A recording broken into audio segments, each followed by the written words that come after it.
Right in the thick of NFL free agency here in March 2025. This is Talkin Ball with Pat Leonard. Special guest today with me and Bennie Fowler is Justin Simmons, the two-time Pro Bowl, four-time second-team All-Pro safety, longtime Denver Bronco, played for the Atlanta Falcons last year. Look forward to an exciting conversation with an elite player, brought to you by MyBookie Sportsbook.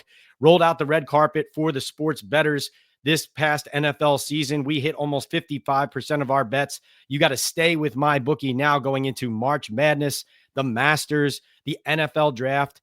More props and player odds than you can find anywhere else. Use the promo code PATSPICKS and you'll get a 50% match all the way up to $2,000 on your first deposit. You can find the link to MyBookie to get this special offer in any of my social media bios. MyBookie, if you want to win big, you're going to want to win with MyBookie. Also brought to you by Boom Chaga Mushroom Super Drink, a natural extract loaded with anti-inflammatory, immune-boosting antioxidants and heart-healthy compounds.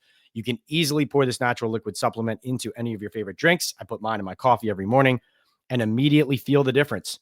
I personally feel a post-workout-like energy boost with Boom. Chaga also has the ability to lower cholesterol, reduce inflammation, and improve immune and heart health with its beta-glucans and antioxidants. You're going to want to go to boomchaga.com today. Start feeling the difference at boomchaga.com. Use that code TalkinBall25 or the QR code on your screen and get 25% off your first order on the subscribe and save option. No harm, no foul if you need to cancel after your first order, but I don't believe you will. This was the most popular product that I could find anywhere on Super Bowl Radio Row. People are into it. People know it makes a difference, whether it's in your coffee, your tea, your water, or you're just taking it straight like Bobby Okereke and Kayvon Thibodeau did when they did the Talkin Ball with Pat Leonard podcast. So it's boomchaga.com. And of course, brought to you by Sal Loretta for Men in Midland Park, New Jersey, luxury menswear and tailoring. Go to Sal Loretta, tell them Pat sent you from Talkin Ball. And of course, Estate 98 Coffee, a natural specialty coffee concentrate, great for making a quick cup of hot or iced delicious coffee. Takes 10 seconds, as well as an excellent mixer for espresso martinis. You're going to go to estate98.com/talkinball for an exclusive 80% off offer. Also, Estate 98 sponsors our trivia question during every Talkin Ball Live. So come join us next Talkin Ball Live. There will be one sooner rather than later as the Giants sort out all of their signings, including at quarterback, and the NFL landscape comes into focus. Stay tuned for the latest announcement on the next Talkin Ball Live. But without further ado, it's time for my interview with Bennie Fowler and Justin Simmons, two-time Pro Bowl, four-time All-Pro second-team safety. Hope you enjoy. All right, welcome back to Talkin Ball with Pat Leonard. Super excited about today's guest. Obviously, myself, our Super Bowl 50 champion, Bennie Fowler, and a two-time Pro Bowl, four-time second-team All-Pro safety, three-time captain and free agent, an attractive free agent on the market at the moment, Justin Simmons. Justin, thank you so much for joining us, man. Really appreciate it. Yeah, what's up, guys? I appreciate you for having me. Man, Justin, super excited for you to be on. I think we were teammates for a year, 2 years, maybe, at least a year. Yeah. But always been super impressed with you, number one, as a person.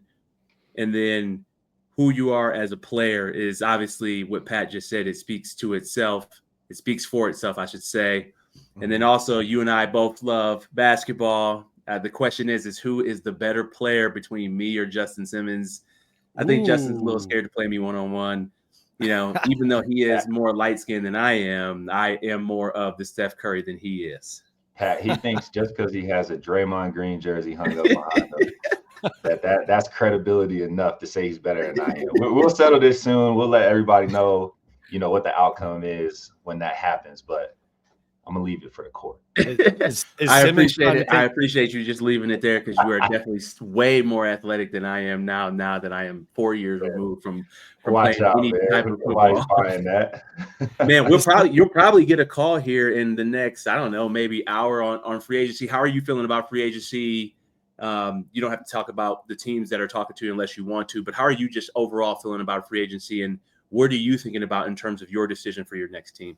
Yeah, man, I'm excited. I'm excited. Last year, it was the first time my family was going through that. We were at Denver for 8 years, got let go, and so we were figuring out like free agency, what this looks like, how it operates, asking guys that I've known in the past, obviously that were successful and also had to go through free agency. So, man, I'm really excited. I'm excited now that I've already had like one off season under my belt with that, and I kind of know what to expect now. But to answer your question about what I'm looking for, man, 9 years playing, I haven't played in a playoff game. I want to go to a team that's going to compete and is going to have a chance to win it all. So, but you hate the Chiefs, so you won't go to the Chiefs. Yeah. I mean, it's so hard for me, man. Like, it's so hard. They're obviously their success speaks for itself, right? Like, anytime you're successful, you're going to have haters. I'm a hater, like straight up. I've said it. People know. But there's like, obviously, like if I had the opportunity, I don't it's hard to say, if you turn, like if you had an opportunity to go play with LeBron or Steph or, like, it's hard to turn that down. But I think they call. You think they call? I think they call. We'll have to see. I haven't. Hey, we'll see. I mean, you have the most active interceptions, I think, of Patrick Mahomes, correct? Is that a stat? Is that a thing? Is that true? I think so. I mean, I don't know if anybody who's picked off Patrick Mahomes more in the last, 4 years. And you picked him off. Did you guys play him last year? Yeah, we did. You guys played him last year and you picked him off again. We did. Yeah, we did play him last year. So you picked Patrick Mahomes off at least every year for the last 6 years. Well, you play him twice a year for 8 years. Your percentages are pretty high. I don't know of any other Raiders that did that, any other Chargers that done it. So don't stupor in terms of what you've done, bro. All right, I appreciate it. Let's get into, if you're looking to win. So this actually happened 10 minutes before we started this podcast. The Philadelphia Eagles just traded CJ Gardner-Johnson from the Eagles to the Houston Texans in exchange for Kenyon Green, the offensive lineman, and then there was a pick swap there. Justin, this interests me for a couple reasons. Number one, obviously a winning team that now needs safety help. But two, your former coach, Vic Fangio, who basically put his stamp and blueprint all over that Super Bowl. Let's get into the specifics of these teams. Would the Philadelphia Eagles be a dream landing here for you, given that vacancy now? Man, having a chance to reunite with Vic, and then also the defensive backs coach, Christian Parker, he's over there. I've worked with him the last maybe 4 years with Denver. And he was a huge piece of, obviously there's a lot of rotating, coaches, defensive coordinators. And so he was a huge piece, the stability year in and year out, the terminology, the practices, like there was a lot of familiarity with him. So, man, there's a lot of good things about Philly. Obviously, I think their offense is clearly one of the most talented in the league. That offensive line is unbelievable. But what the defense did this past season to go win that Super Bowl is crazy. Like watching those guys operate, you could tell the leadership there, top down, is by far one of the best in the league. So to have an opportunity to go play in Philly, especially reuniting with Vic and CP, like we just talked about, it's high on the list. So Justin, what does that really look like in terms of playing in a Vic Fangio defense? Like, give us the inside scoop in terms of what's it like to play in that type of defense. Obviously, I know it's too high safety sometimes, a lot of zone, but what about just give us the inside scoop in terms of what's like playing for Vic. Yeah, I love Vic's scheme because I think it highlights a lot of the things that I do well.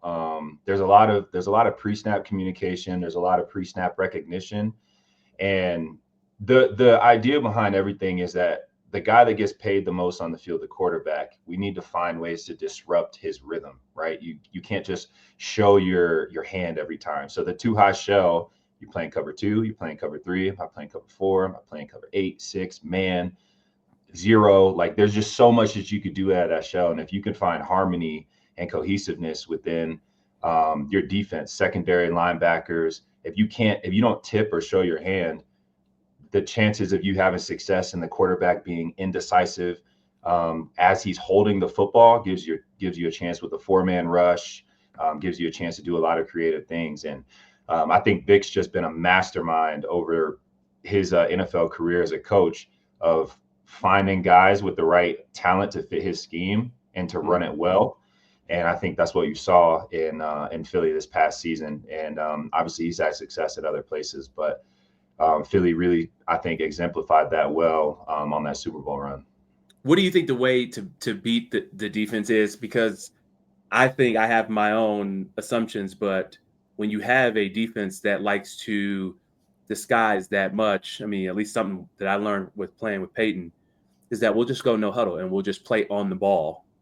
I saw Jayden Daniels have a lot of success with that, and obviously Saquon is just so dynamic in the offense. We're just scoring so many points, but if you do play on the ball, it's hard to disguise the defense. And Peyton and even like a guy like a Tom Brady, you take what the defense gives you, and it might be, hey, you might have to throw to the running back 18 times to win this game. Will you do it? Are you disciplined enough to do it? And if not, if you have a lot of ego in your play calling, you will lose the game because Vic is not going to change the game plan.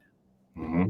No, 100%. That's exactly it though, right? Like first and foremost, running the football. Like if you have success running the ball against a too high show because you're lighter in the box, you're gonna have to start showing your hand. That's like the number one defensive tip is like get down, because we're not stopping the run.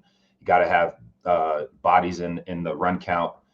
And then obviously like the second thing is tempo. And for those that are saying like why tempo, when offense runs tempo and not even like on the ball and snapping it within 5 seconds, like even just getting on the ball and hard counting, it just as a defender, you just feel rushed. So you start moving, and then the quarterback has tells off that. But also when you go tempo, a coordinator feels rushed most times, and you tend to go out with like a basic call. Your call sheet when offenses go tempo, and even when offenses go tempo for the most part, drop like this. And so there's only a certain amount of calls that an offensive quarterback, especially a guy like Peyton, would know that you're running. And as soon as he sees you move a little bit, all right, got him. Check this. I want you to run this. You swing here. And then like Benny said, if the game within the game is like, can you be disciplined for a 12-yard drive, a 12-play drive, a 15-play drive? Can you be disciplined enough to do the right thing over and over and over? Chances are most guys can't do it. Justin, are you a green dot guy? Like, are you typically bringing the plays in? Absolutely not. I did that one season and I would never do it again. Can you run? I'm in the post and I'm tracking a deep ball and now it's 3rd and 7. Tempo, I'm running back. Signal, go ahead. No, I can't. Never again. Never. One of our linebackers got hurt and I got the green dot for like 2 games and I can't do this. Can't do it. Yeah, no, it's got to be so much rapid thinking as well as trying to play as fast as you can as well. You mentioned Jayden Daniels, and we talked about Jayden Daniels in Washington there briefly. That's another team, speaking of trying to win, having a safety need, that seems to be a potential suitor for you and on the radar here. And it would be another exciting team to join. You guys in Atlanta had a really exciting primetime game against them, with Penix Jr. and Jayden Daniels kind of going back and forth. I'd be curious, this is kind of a 2-part question. Would Washington be an interesting landing spot, number one? Number two, could you share a little bit about those 2 young quarterbacks, one who's your teammate and one who you got a chance to play against and see who is kind of taking the league by storm here? Yeah, no doubt. I'll start with Washington. I think Washington high on the priority list, right? I think they are an extremely talented team. They have a good mix, in my opinion, of young, raw talent that's getting developed, but also great veteran leadership. Guys like Bobby Wagner, Zach Ertz, like these guys that are on both sides of the ball, have seen a lot of good ball and know how to lead teams the right way, right? Like I think that's why they went so far in the playoff run. Not to mention that Dan Quinn's done this before. When he was with Atlanta, led them to a Super Bowl and obviously fell short, but he knows the formula. He knows what it looks like. So there's a lot of things there that are very interesting, and I would love to have an opportunity to also delve into that. But Jayden Daniels, man, I was super impressed. It's one of those things where like you watch him from afar and you know about the success in college, and you're like, all right, is that going to transition well in the NFL? And then I just what they're able to do, and I just love that. It's Cliff, right? Kingsbury. I love that he's able. I love that, like, there's no ego, and it's like, I'm going to run what he does well, and we're just going to maximize that. The RPO, they're going to run with him. He's a tough kid. And I just like what they do. I think I was really impressed when we played against him. It was one of those things, like I was saying, like, I got to see it myself. And he was making plays left and right, and the ball's in his hands all the time as a quarterback. But I was really impressed. I was also really impressed with Mike, and I saw a little bit more of Mike Penix Jr. in practices, you know, when Kirk was a starter, and there was throws that he was making. I was just like, this guy can't be a rookie. Like this, it just doesn't seem. And, you know, no disrespect to, you know, my time in Denver, but there was obviously a lot of turnover, quarterback carousel, head coach carousel. There's just like kept rotating with new faces. So I've seen a lot, and I haven't seen anything like Mike during those practices. It was really impressive, man.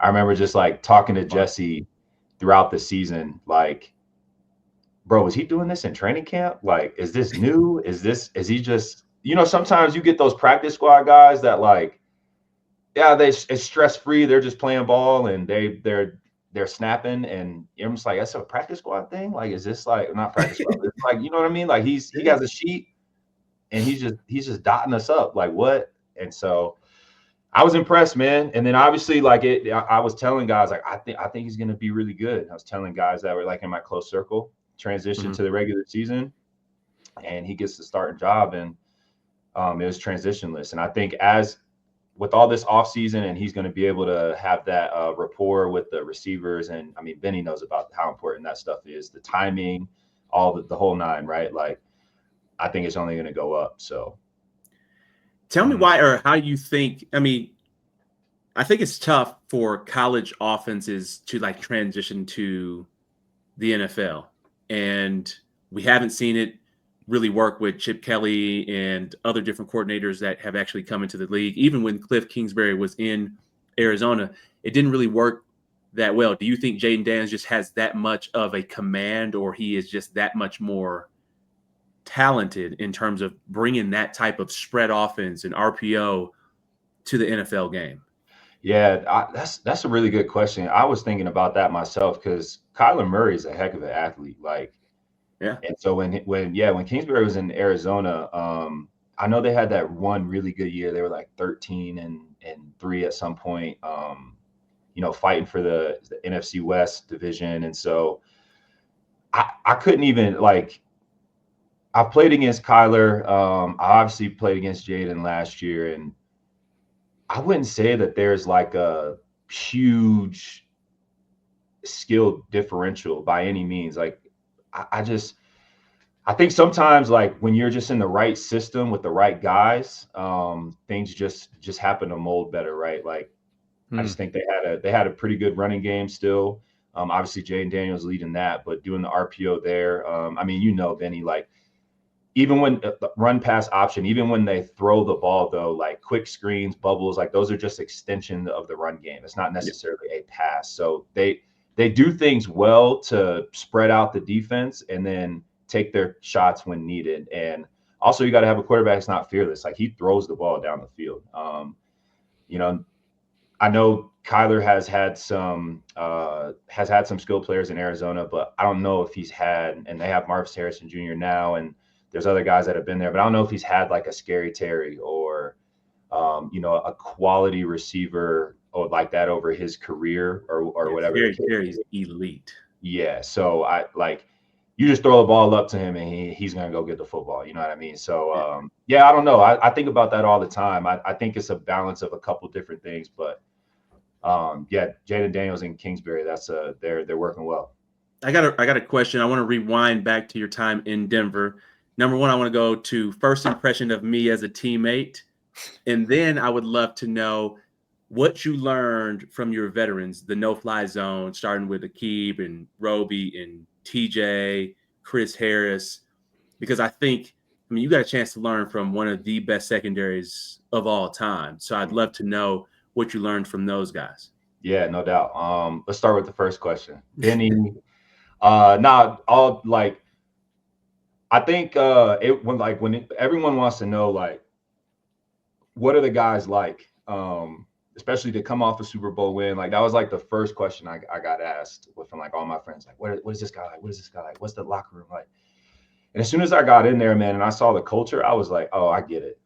Like, and it started, like, for me, I'm like, I can see it from, like a DT standpoint, Von Miller, DeMarcus Ware, like all the guys that are the top guys on the team, like they're supposed to lead, by example and do everything great on and off the field. Like, that's supposed to happen. But I was impressed with guys like you, Benny, and like Jevon. And then there's just like, there were so many guys on the team, like Todd Davis. Like, there's so many guys on the team that were studs, Shaq, that could play really good football, but were just like really good, genuine humans too. And I like that's why if anyone's like, oh, Justin's a good football player, he's a great person. Like, I've learned this from guys like Benny, guys like Todd, like coming into the locker room and seeing like selflessness and what team football is about.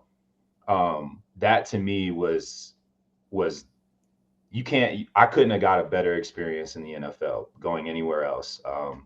I'm truly thankful for that. And that even bleeds over to your next question of saying, what did I learn from, the no-fly? I learned everything that I am right now as a player and as a man and as everything, husband, father. Like, I've learned from all those guys. I think, obviously I had the chance to play with Stu the longest. I was with Stu for a few years. After they decided to move on from TJ. But man, when I got there, like as soon as I got drafted, TJ Ward was the first person to text me. Like, hey man, this is my number, lock me in. You need anything, let me know. We'll see you soon.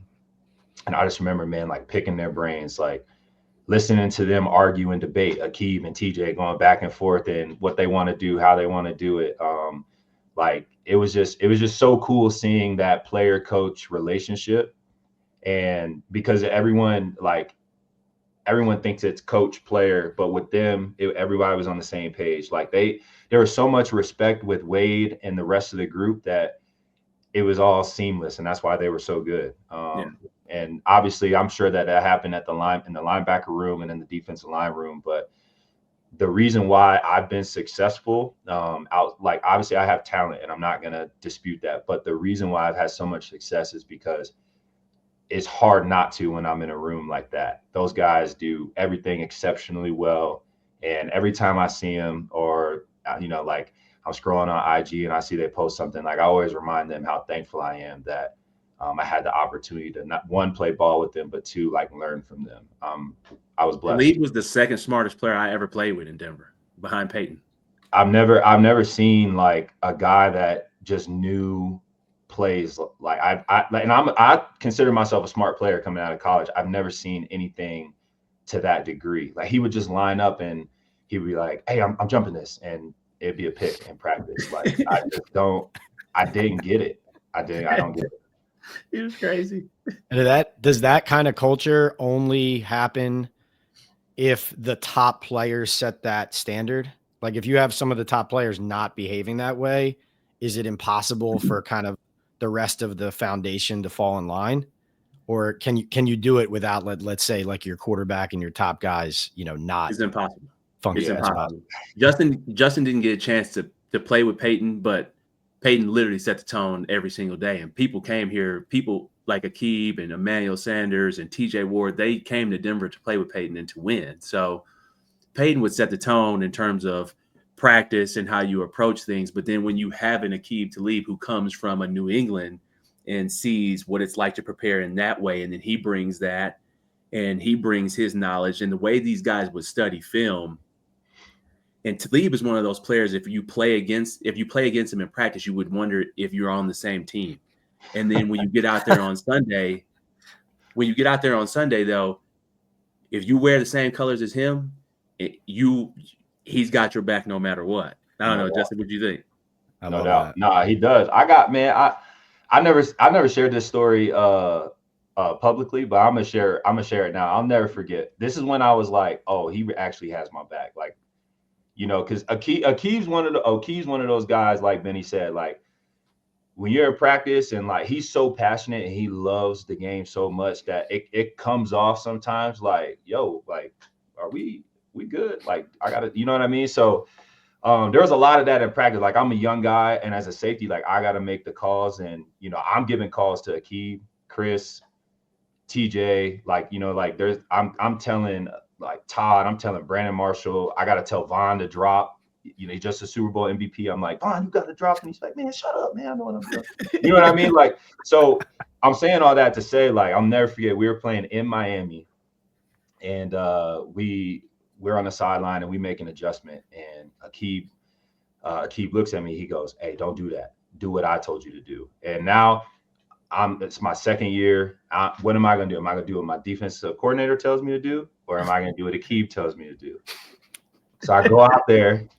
The things that stress you out in year two. So I go out there and I do what Aqib tells me to do, and we make the play. We get off the field, and my DC wasn't happy. Man, don't go out there doing your own stuff. What the fuck? Beep beep beep beep. And Aqib comes over, helmet off. Hey, don't you? And then starts going at him like, I told him to do that. Hey, Jay, Cush, Jay, like has my back, and I'm like, oh. Like, so it's crazy, like so when you're talking about like, that's cool, culture, leadership, like that's what it looks like, right? And then there was no bad blood. Like those things happen on the sideline all the time. We see it with Tom Brady and Peyton Manning, and all the greats have those interactions with players and coaches. But yeah, that's my quick little Aqib story. Got plenty of them, but that's the one I'm gonna share. Man, that is a great story. Justin, wanted to get your and Benny's reactions to some of the bigger moves that have happened around the league so far in free agency. And obviously this is fluid as we're talking. I bring this up now because as we are recording this interview, Daniel Jones has agreed to sign with the Indianapolis Colts. And that means, at least based on my information, I know the Colts are saying he's going to compete with Anthony Richardson, but I think he's going to be the week one starter there. So I'm curious for you playing against all these guys in the league, and then Benny obviously playing in the league and knowing these guys so well. You got Geno to Las Vegas to play for the Raiders. You got Darnold to Seattle. You got Daniel Jones now to the Colts. Obviously, we're waiting for some things to settle in, but Justin Fields goes to the Jets. Do any of those quarterback moves yet, with Rodgers still on the board, Wilson still on the board, open your eyes or make you think that situation is now more intriguing, or you like the fit for that player? For me, the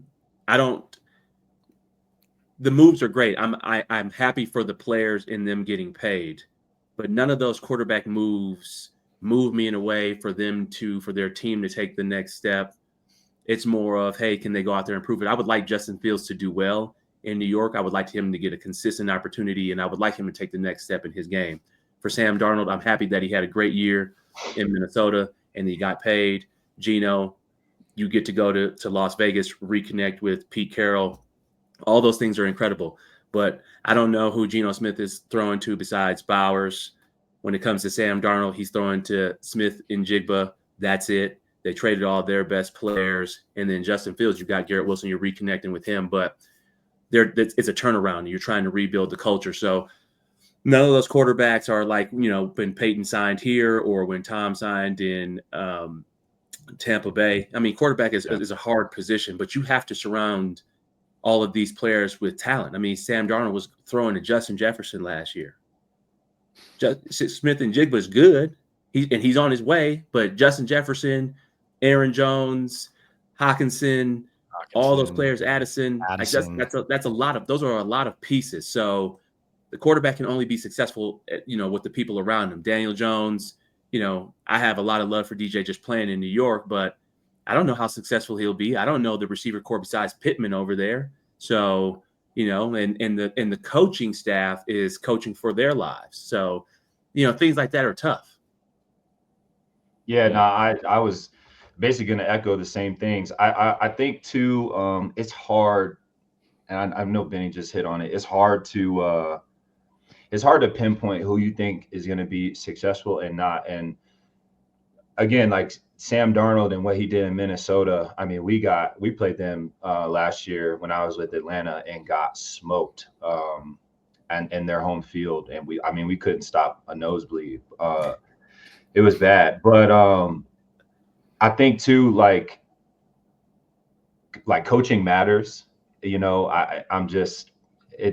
matters, and I think the guys that are really good coaches that pops up. The Dan Campbell's, Kevin O'Connell, what he's doing in Minnesota, like with Baker in Tampa, like these guys are talented. It's just finding the right system and the right rhythm and the right supporting cast. And it just elevates everybody's game. Like Benny said, Sam's throwing to Justin Jefferson, Jordan Addison, he has Hawkinson, Aaron Jones out of the backfield. I mean, and then when O'Connell can dial that up and they're in rhythm, that's tough as a defender. Yeah. Like it's hard to go against. So it's hard to tell, like, how guys are going to transition in and out of it, because he's had some success, but he's going to a different spot. He doesn't have the same play caller, doesn't have the same players. And we're not just talking about Sam, like that's for everybody. And you want to see success, like Benny said. Like, I think for the most part, guys around the league, they want to see guys be successful. I want to see guys be successful, but you just never know. It's so important, Justin, as you continue to just grow in your career. I don't know how much you pay attention to it now. I know you'll definitely pay attention to it post-career, but roster construction and how people put together rosters means so much. I mean, from the quarterback position, but how does this player fit? To have an Aqib and a TJ Ward, and how they'll work together, and then you draft a Roby, and then you bring it in a D Stu, but you have an incredible guy like a Von Miller, but then, hey, he needs a little bit of he needs to sharpen his tools, so you bring in a DeMarcus Ware. Like, all those things, they fit so well together. And then you have a big body in a Demarius, and then you bring in an Emmanuel Sanders. And in my rookie year, we had Wes Welker. It's like, how do you stop that? You can't stop it. So that's what I love about the Philadelphia Eagles and Howie Roseman and how they actually put the roster together. Like, they actually make great decisions. And I love what the Broncos did yesterday. The pieces that they added were great culture. They're great football players, but they're great culture pieces. Not just, oh, hey, this is a splash and we're trying to go overpay for this person. And it's like, no, this guy fits, and this is how I see him in the offense or defense. So roster construction is everything. And like you said, coaching is everything. Yeah, no doubt. It definitely is. I mean, I was going to mention Philly, even, and obviously, like I said, I'm hater, played against him my whole career, don't like him, but like Kansas City, the guys that they bring in, right? Like Nick Bolton, and like what he's able to do for that defense, right? Like going out and getting Justin Reed at the safety spot, like who I think's underrated, a guy that brings a lot of versatility to their secondary, and obviously, like offensively, there was that year that Mahomes, didn't have like Tyreek Hill left, and they didn't have like an elite receiver, and everyone's like, oh, they're not going to do it. You'll see how much Hill meant to the offense. They go on to win the Super Bowl, like. I just think like those things don't happen by chance. It's not like, oh, they got like, no, like they have the right culture. They have the right guys there. San Francisco, like I know they've been searching for that Super Bowl, and I know they're kind of, transitioning and letting some guys go now. But the guys that they had in the building, there's a reason why they were successful for so many years in San Fran. The Fred Warners, the Greenlaws, I know he's with Denver now, but they just have so many pieces that it just makes it, it's a destination spot. We talked about earlier with Peyton. Like, I want to go play for this team because of this guy. And the construction there means everything. Yeah, absolutely. Yeah. Somebody pointed out yesterday, they were like, you can literally look at the starting 11 on the Denver Broncos defense, and there isn't a single player who is not a slightly above average to very good to great player from 1 to 11. Like they're really scary. slowly but surely. I told Justin this when Sean became the head coach. He is going to come in here and he is going to institutionalize this organization because we had lost the owner, Pat Bolin. He got sick. His wife got sick. The team leadership wasn't the same. When Justin got later in my career, and then when Justin was there, and then the Walton Penner group came in there, they got rid of Hackett. But I was like, Sean, it's his way or the highway, but he knows what he wants, and he knows the type of culture he wants, and he is going to be focused on that. And he doesn't coach or add players scared. He never comes from a scarcity mindset. He always thinks about, hey, this is how I want to add this, and that's exactly what he's doing. Yeah, no doubt. I do remember that too. Yeah. I do remember that conversation. Yeah. Man, Justin, sorry, go ahead. Benny. I was going to say, this is kind of a random question, but obviously I thought, you would be a great fit for the Giants who needed safety help, especially because they also need leadership, which is something you bring as well. They went in a different direction at safety. They signed a winner. Correct. Yeah. So they went in a different direction, and they signed Jevon Holland from Miami at safety. What kind of player is he? What do you like about his game, as a peer and a guy in this, same free agency class? But yes, very good point, Benny. That's why they weren't on the board there. No, that's a great question, man. Obviously I'm a fan of the game in general, but when it comes to my position, man, I love trying to learn from guys around the league, week in and week out. There's a lot of crossover tape that you watch, and sometimes I find myself watching more safety play than I do offensive play. Just to especially guys that I admire or I think highly of. And Jevon's one of those guys, man. Obviously he played in Miami, but he was with Vic. He was also with Brian Flores, when B-Flow was there. But it was easy for me to watch the Vic tape because I'm more familiar with the defense. And I was just impressed. I know how taxing it can be on a safety to communicate and to be in the right plays. They leave a lot of leverage for the safeties. And what I mean is there may be one call, but in that one call, there's 7 checks.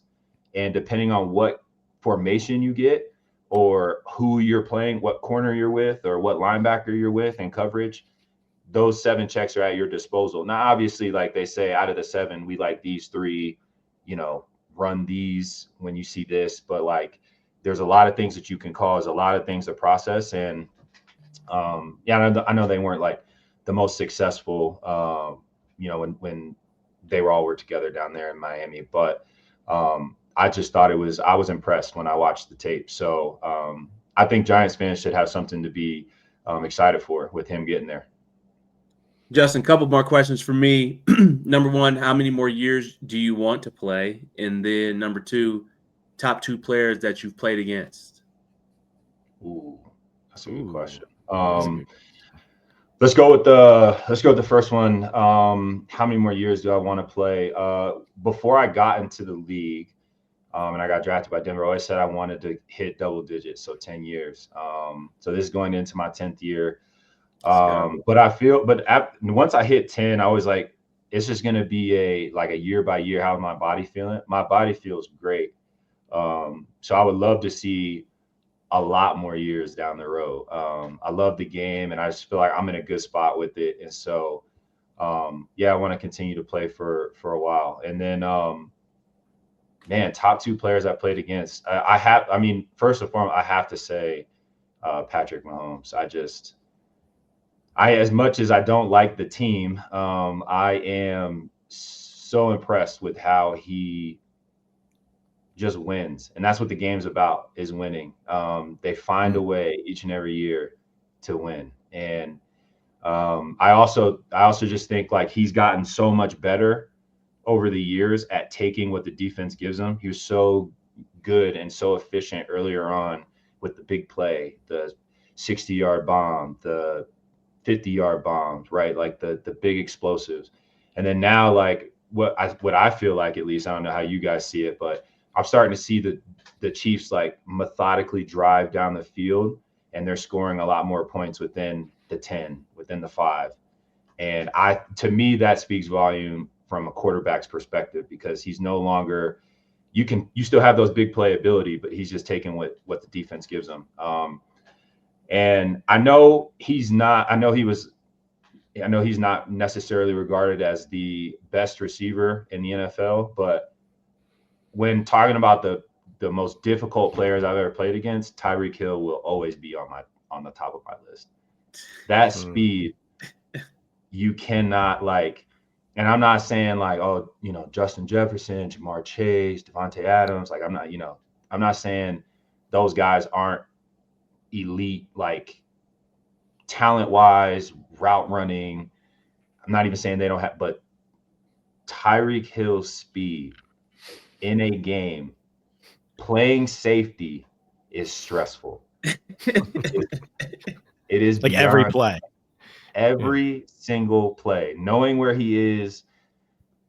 I mean, when he was with Kansas City and Mahomes, who could get him the football down the field in stride, is stressful. And then when he's running full speed, Benny knows how hard this is. You're running full speed and you're able to just break off and not break stride, and you get a defender to open his hip. It's so hard to stay. He's always going to be on top of my list, man. I think he's always going to be top 5 receiver just based off of his catch and run ability. He has home run ability, as we know. Explosive plays win in the NFL, and when you have a guy like him, explosive plays, and yeah, he's tough. I lied. I do have one more question, and it's more so from you being a father now. What are the things that you've learned just over your career and how you've grown?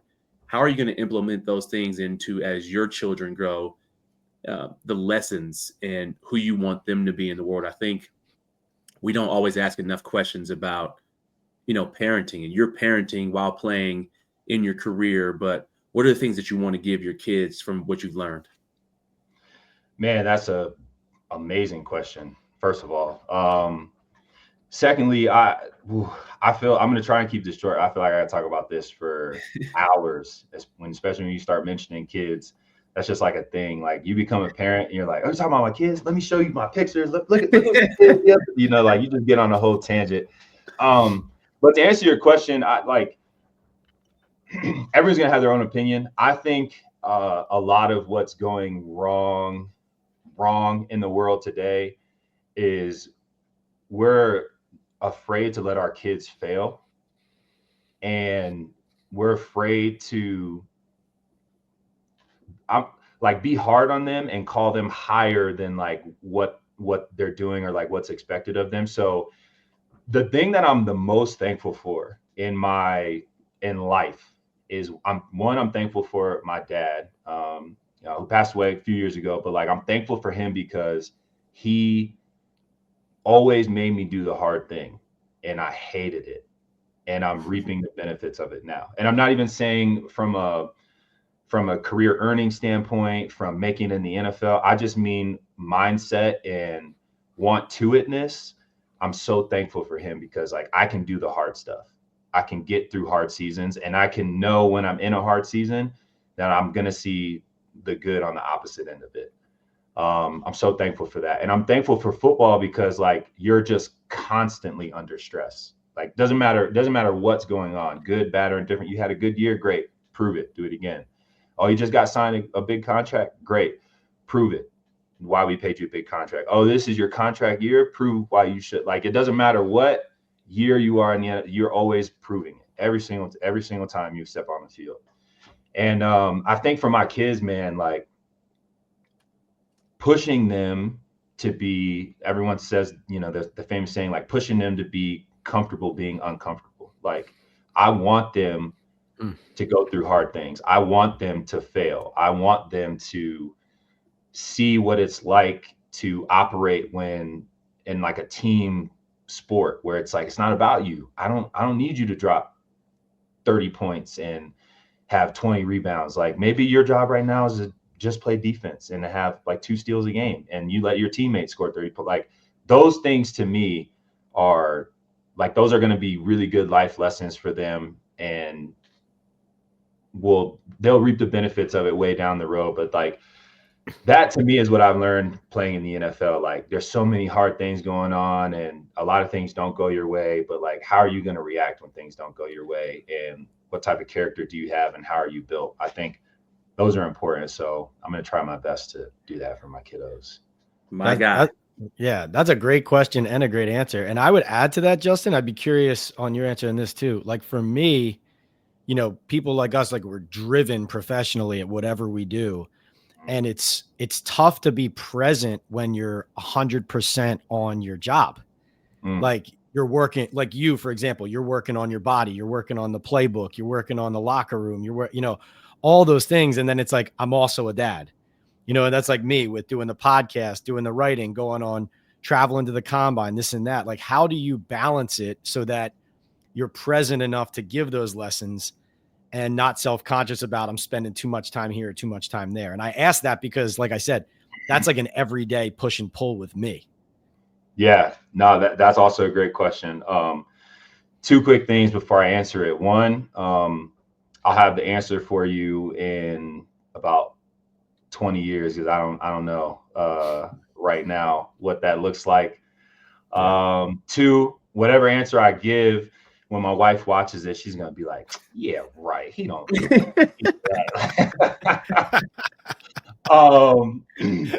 But smart man. Smart man.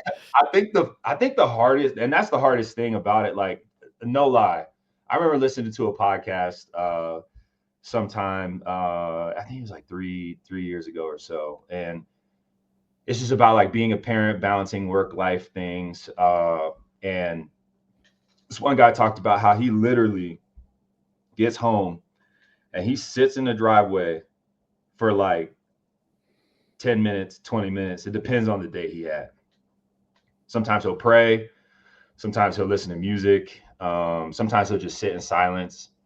And I like, for me, that was super beneficial because like whatever it was that worked for him, it's like finding what works for you. But like taking that time to not bring work into home, because my kids are 6'3" and 2 girls and a boy.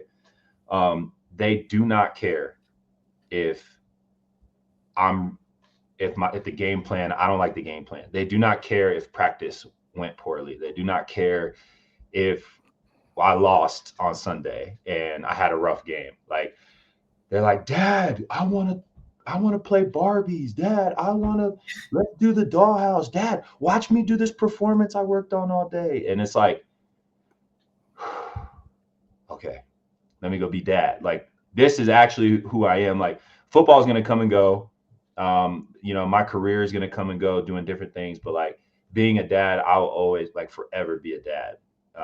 For the rest of my life, I'll always be a dad to my 3 kids. And so this is about balancing that. And I'm still figuring it out. I don't do that well at times. And then there's times where I'm like, I'm getting the hang of this thing. But I will say the off season is my absolute favorite. And I know that doesn't necessarily help for the majority of the people out there because there aren't off seasons for most jobs, but the off season is so much fun for me because I just like unplug from football and like my work life, and we just try our best to just like have fun and be present and go take trips and just do the whole thing. So yeah, that'd be my best advice. But again, my wife's gonna watch this and say, "Yeah, he doesn't do that," and I'm working on it. So but it's great, man. But I will say, like, having kids is one of the best things that's ever happened to me. I've seen myself grow and I've seen a better version of myself. One, when I got married to my wife, but two, when I became a dad to my kids. It's the best thing ever. He's running for president, everybody. Justin Simmons, man. Crack the brownie points, babe. If you're watching this, shout out to you. Really appreciate you joining us, man. Good luck with free agency. I will always be here to support you, man. I'm a big fan. Always have been, always will be. So appreciate you. Nah, you know how I feel about you, man. I'm a big fan myself. Loved you from day one. I appreciate it. I think, like I said earlier, not to go on a tangent, but it speaks volumes to who you are as a person and your character, like the way that you treated me, and not just me, like everybody around the building, when I got to Denver. So, it's all love my way always. And man, thank you, Pat and Benny, for having me on the show, man. I appreciate y'all. Absolutely. You got it, Justin. You're welcome back anytime. Great conversation. Thanks again.